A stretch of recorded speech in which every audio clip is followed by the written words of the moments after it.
Thanks for watching this video. So friends, question to মই অলপ জুম কৰি দিছো যাতে আপোনালোকৰ দেখাত সুবিধা হয়। আজিৰ প্ৰথমটো প্ৰশ্ন দিয়া আছে জয়ধ্ৰত বদকাব্য গ্ৰন্থখনৰ ৰচক আছিল। অপচন আছে চাৰিটা নৰনাৰায়ণ কবি ৰত্ন সৰস্বতী মল্লদেৱ দুৰ্লভ নাৰায়ণ। কাৰেক্ট এনসাৰ হ'ব ফ্ৰেন্ডছ অপচন বি কবি ৰত্ন সৰস্বতী হ'ব কাৰেক্ট এনসাৰ। কুৱেশ্যন নম্বৰ 2 দিয়া আছে স্বৰ্গদেউ ৰাজেশ্বৰ সিংহই ৰচনা কৰা নাটকখনৰ নাম আছিল। most important question সংসুৰ বধ জয়ধ্ৰত বধ কৃষক বধ মহিপাল বধ। কাৰেক্ট এনসাৰ অপচন সি কৃষক বধ হ'ব ইয়াৰ কাৰেক্ট এনসাৰ। কুৱেশ্যন নম্বৰ 3 দিয়া আছে শৰাইঘাটৰ যুদ্ধৰ সময়ত আহোম ৰজাজন আছিল। চক্ৰধ্বজ সিংহ জয়ধ্বজ সিংহ উদয়াদিত্য সিংহ ৰামধ্বজ সিংহ। ফ্ৰেণ্ডসকল এই কুৱেশ্যনটোৰ এনসাৰটো হ'ব অপচন সি উদয়াদিত্য সিংহ। শৰাইঘাটৰ যুদ্ধ হৈছিলে 1671 চনত আৰু ফ্ৰেণ্ডসকল শৰাইঘাটৰ যুদ্ধৰ সময়ত আহোম সেনাপতি আছিলে লাচিত বৰফুকন আৰু মোগল সেনাপতি আছিলে ৰামসিংহ।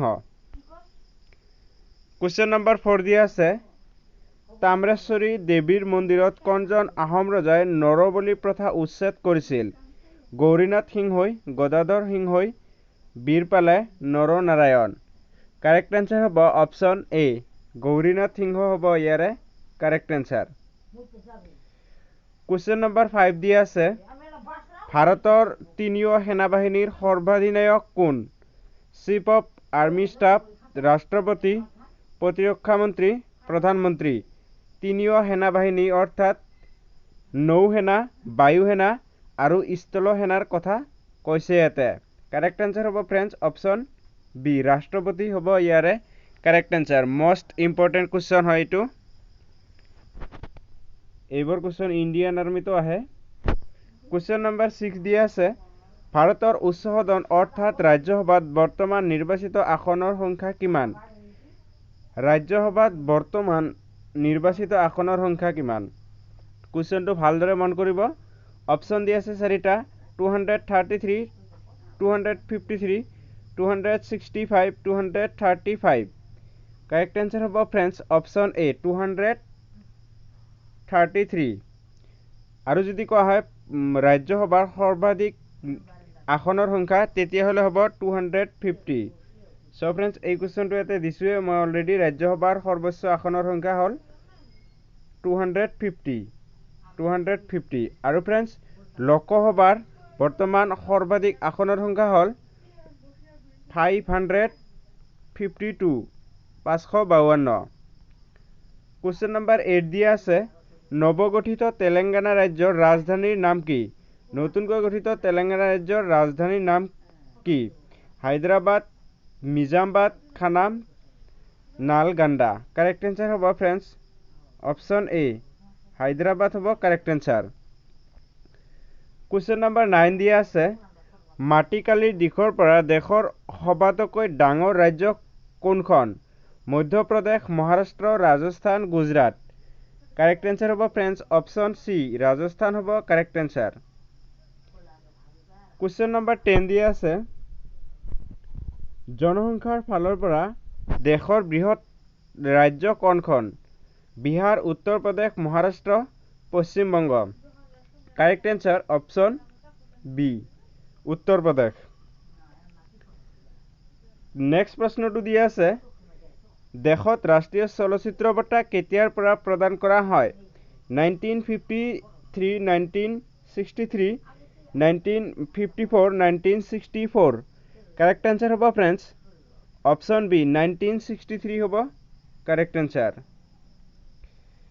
কুৱেশ্যন নম্বৰ 12 দিয়া আছে 2013 বৰ্ষৰ বাবে কোনগৰাকী বিজ্ঞানীক ভাৰতৰ বঁটা প্ৰদান কৰা হয়। ভাৰতৰ বঁটা প্ৰদান কৰা হয়। চ' ফ্ৰেণ্ডছ ইয়াতে অলপ স্পেলিং মিষ্টেক হৈছে। ভাৰতৰ এইটো ভাৰত ৰত্ন হ'ব ভাৰত ৰত্ন বঁটা প্ৰদান কৰা হয়। অপচন চাৰিটা CNR Rao, APJ Abdul Kalam, Shantiswarup Bhatnagar, Jayanta Vishnu Narlikar. Correct answer option A. CN Rao hobo correct answer. Question number 13 দিয়া আছে ভাৰতীয় জনতা পাৰ্টিৰ কেতিয়া গঠন হৈছিল 1979 1980 1981 1984 ভাৰতীয় জনতা পাৰ্টিৰ গঠন হৈছিল অৰ্থাৎ BJP 1980 option B correct answer